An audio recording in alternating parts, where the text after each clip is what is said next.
पसेना जैसे चुए महुआ भइल कोरगर जवानी तर बर राजा जी भइल कोरगर जवानी तर बर राजा जी हमके शिमला में बनवा दिए गो घर राजा जी हमके शिमला में बनवा दिए गो घर राजा जी हमके शिमला में बनवा दिए गो घर राजा जी।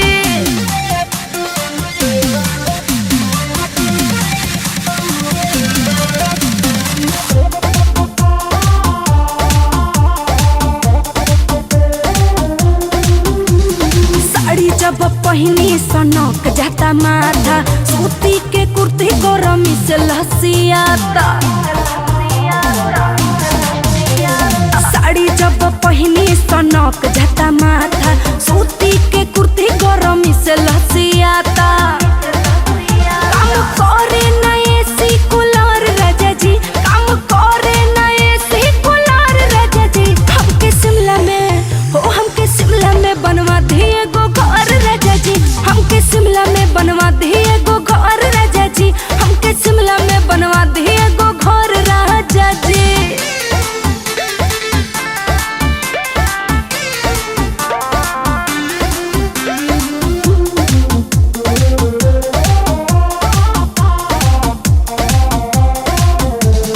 का हुई पैसा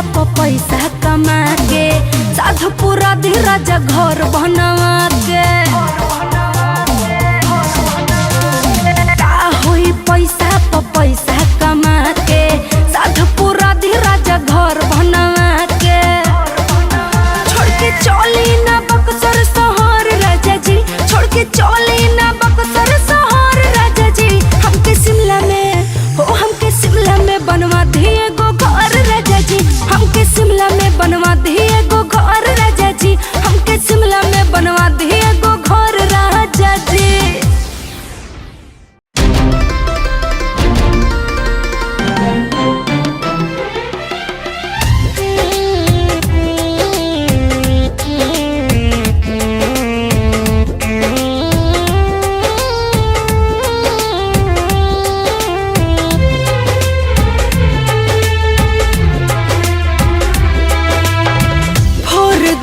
चूड़िया अरे पटक तहरा मुड़िया फोर देव चूड़िया पटक तहरा मुड़िया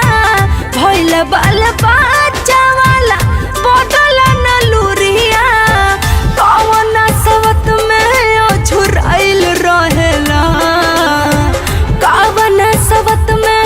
झुराइल रहेला रोज दूध भात मलाई हम खियाइले तब दुबराइल रहेला रोज दूध भात मलाई हम खियाइले तब दुबराइल रहेला।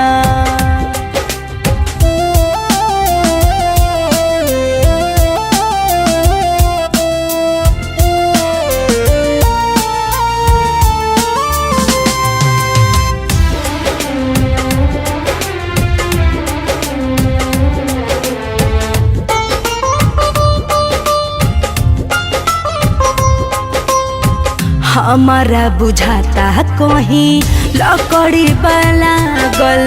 साचे साचे कह कहाँ दिलवा बाबा झल बोला ना हमारा बुझाता कहीं लकड़ी वाला गल साचे साचे कह कहाँ दिलवा बाबा झल जाए खाती बहरी जिद आइल रहेला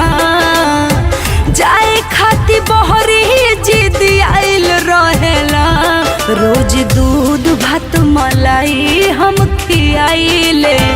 तब दुबराइल रहेला रोज दूध भात मलाई हम खियाइले तब दुबराइल रहेला।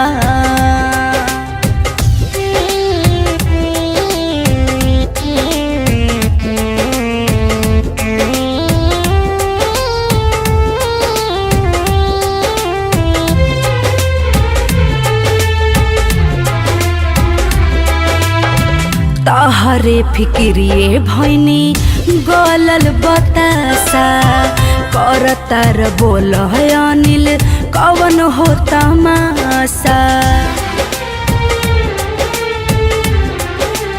एहो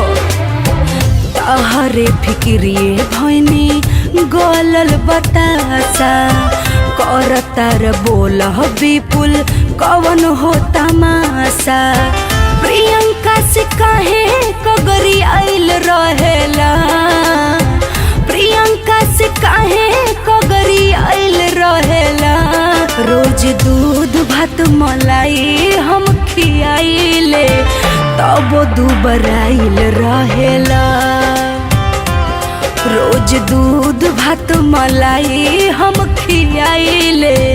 तब दुबराइल रहेला।